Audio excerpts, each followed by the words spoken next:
Hi, good morning. Welcome to the meditation live stream. This is Scott. I hope you're doing well. Hope you're in good space. I've been pretty good, I've got a lot going on. I'm kind of, in a revisionary phase or something, I'm revising some things that I used to do, revising myself. Every now and then I think we get to these sort of, you stay on a plateau for a while and then a change is happening. And that's kind of, I think, where I've been. The beginning of the year up until here in April there's been a lot of momentum, a lot of speed, a lot of stuff, in current events, and the speed of it all, I think, is causing a kind of twofold thing happening. One is like a pressure on old aspects of our being that asks those old aspects of ourselves to change, to grow. And then there's another kind of impact of just kind of like newness and like new energy, or new light. This is something that I had intuited back last year, starting toward the end of November. And I think of this new light as transformational, like not a light you can see, not like a light from the sun. It's sort of like a divine energy, and it's hard to describe, and it's hard to not sound crazy or unusual. But I do think that there's a new kind of light, the light of awareness that is coupled with sort of like an upgrade. Like awareness can be upgraded. And, maybe I'm just speaking for myself, but maybe I'm not. And so that's kind of like where I've been the past few weeks, is like this meditation channel, this work that I do is going to change, and it's like, well, what is it? And I have been exposed to what I think to be the underpinnings of certain aspects of the spiritual community that I didn't fully acknowledge previously. For example, I think there are people in spiritual positions who have sort of like this, maybe they're not all wholesome, and they have motivations that get co-opted, and they're kind of cruel people, or, it gives kind of the community or the awakening community a tarnished imprint, and what to do about all that. And I think there are people out there that are trying to expose sort of the narcissism behind some of the spiritual components of the spiritual guru figure, that, the one true realizer, and then all this kind of thing. And the pitfalls of that person's, probably their conduct is not necessarily wholesome. You see what I mean? So, and then you can also can't like really be fully like Mr. Rogers, this like this completely wholesome character, because the world is very different now. We have to kind of embrace our totality, this, what is good for me is embracing my totality, and how to do that in a safe way, how to do that in a secure way. And this is what I'm thinking the new light is offering people. A kind of adherence to something larger than yourself. You can call this God, but not making yourself God, but having your own divine component, a piece of God, a spark, a divine ember in all of us, a kind of spiritual light that we all shine. And yet we can all connect to this other light that is calling us to truth and love and beauty and more wholesome qualities, you could say. But in order to do that, we have to kind of embrace who we really are and not avoid, deny, repress, or disown that which we are not. And so in this kind of lens, we seek kind of an integrated solution. And Ken Wilber from Integral Theory, the philosopher behind integral life practice, has given us for years now a kind of a roadmap on that. And I've often wondered why even that hasn't caught on. Like what is it that prevents that from happening? They often talk about the 100th monkey effect, where it just has to get one more and then, it's ubiquitous or so on. So, that being said, food for thought. We'll begin now with practice. Gently closing your eyes. Begin now with deep breaths in through the nose and then out through the mouth.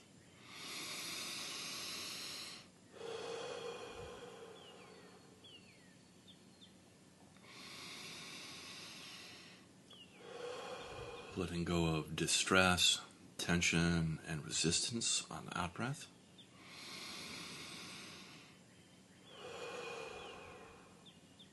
Just dropping everything.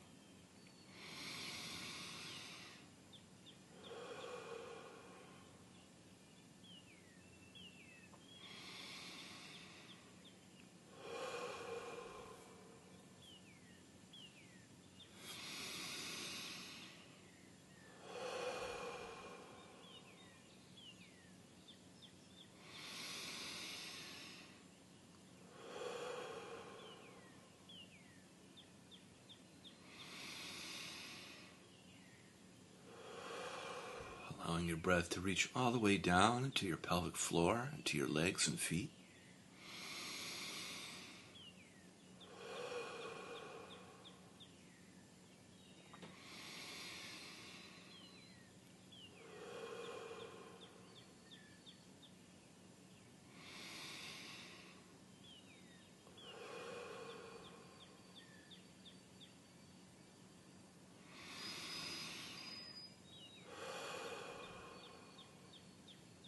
Very good. We'll do 3 more.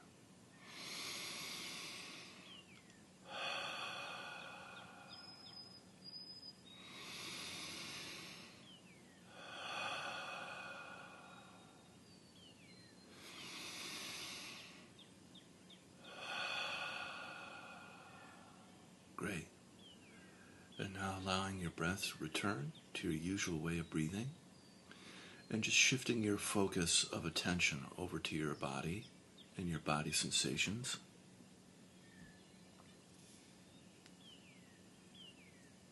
You can notice your body's temperature, tingling, pulsing,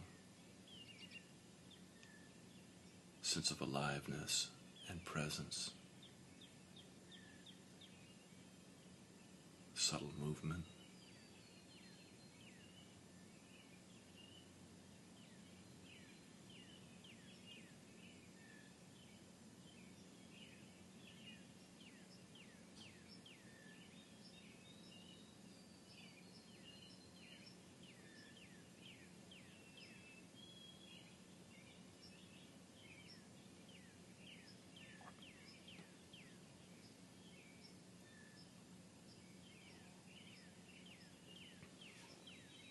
You can feel your body's contact with the earth underneath you, your connection with the planet.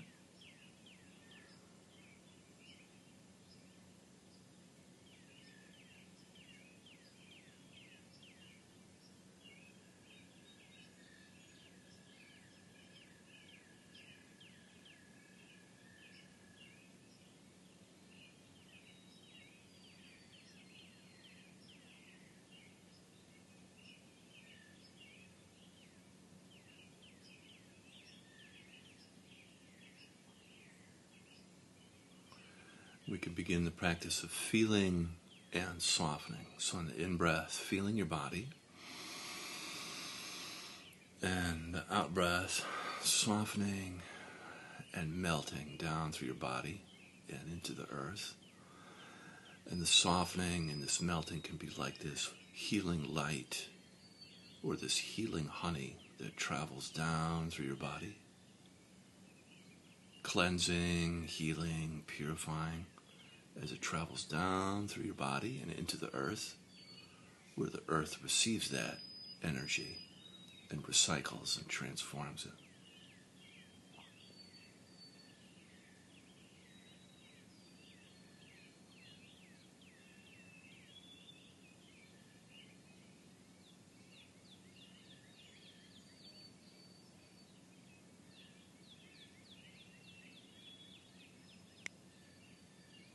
With each cycle of the breath, you get a little bit closer to your body, but you also get a little bit lighter and brighter as you soften and melt into the earth.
Very good. And bringing your attention up now into your heart, feeling your heart space, the center of your chest. You can imagine as though you're breathing directly in and out of your heart. On the in-breath, feeling your heart.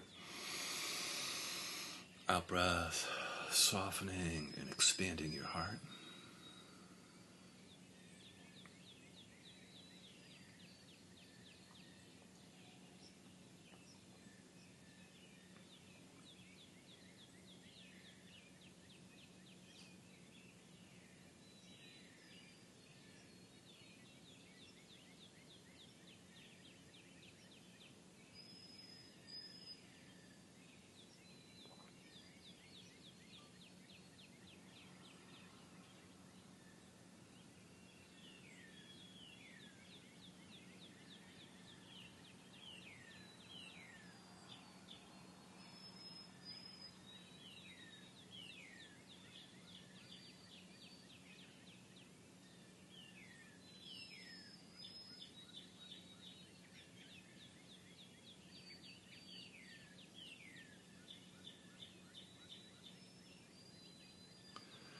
Very good. And then coming in contact with your emotions, you can notice what's present for you emotionally right now.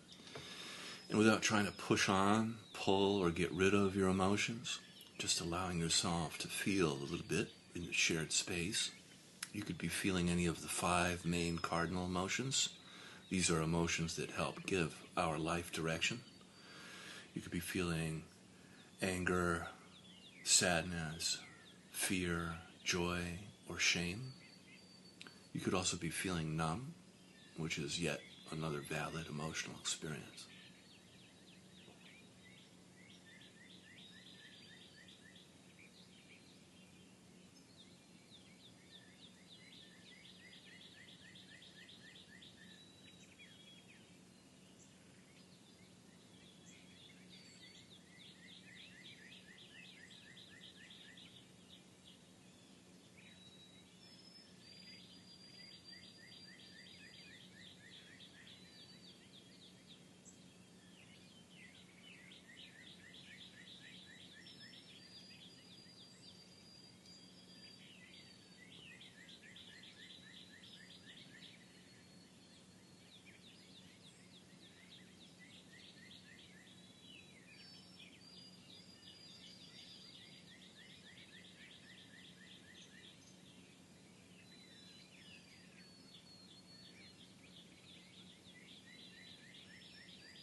Very good. And then now you can bring your attention up into your head, feeling your head on the in-breath, and then softening in and around your head on the out-breath.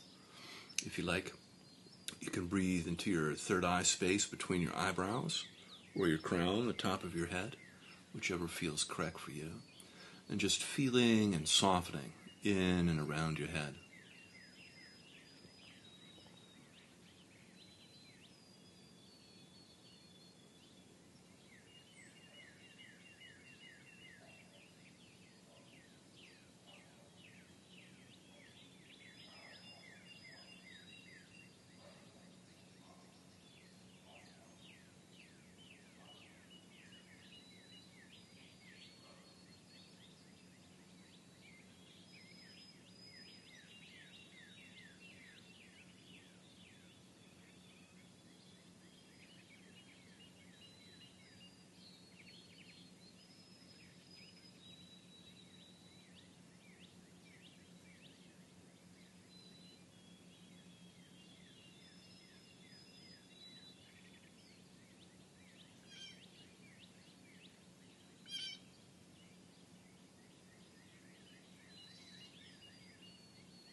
Coming in contact with your thoughts, you can notice how busy or active your mind is. And without trying to interfere with your thoughts, push or pull on them or get rid of them, just allowing your thoughts to come and go across your mind. And if you notice that if you get pulled into actively thinking, you can always return, come back to feeling your body, feeling your spine, your body's connection to the earth for grounding and anchoring.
Very good. And then from here, we can gently open our eyes. Gently opening your eyes, keeping your eyes soft. We'll take a moment together to appreciate the work we did with our eyes closed.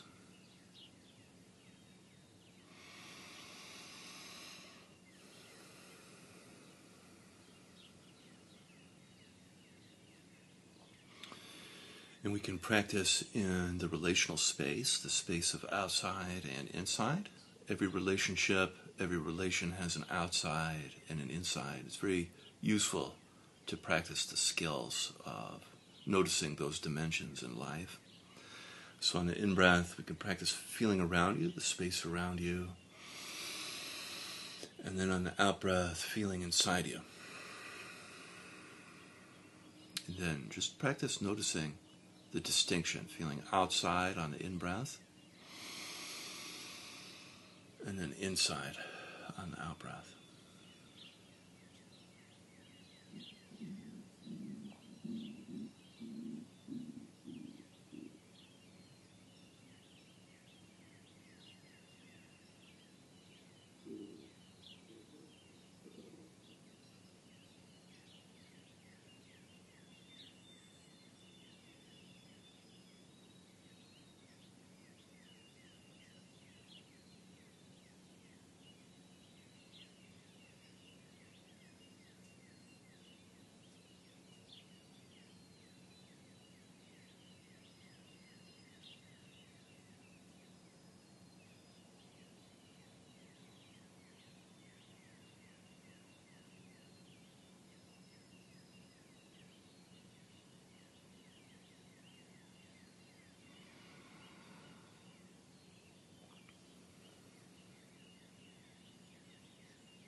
And from here, if you like, you can add in qualities to your practice. The qualities are like feeling states of love, compassion, gratitude, forgiveness. And you practice sending and receiving the qualities. So in the in-breath, feeling love, compassion, gratitude, forgiveness around you. And then on the out-breath, love, compassion, gratitude, forgiveness towards yourself. And just practice sending and receiving the qualities.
And from here we can set our prayers and our intentions for the day. I'll be quiet. You can do yours first.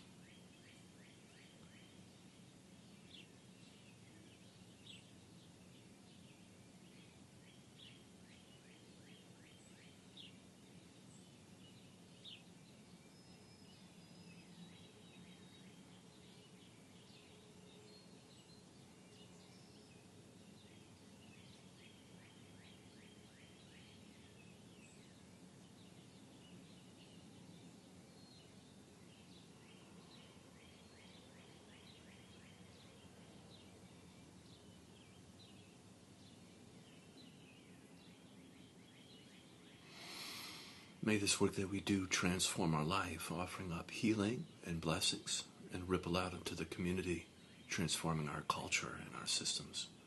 Amen.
Excellent. Thank you so much for joining me. Have a wonderful day, and I'll see you again tomorrow. Bye-bye.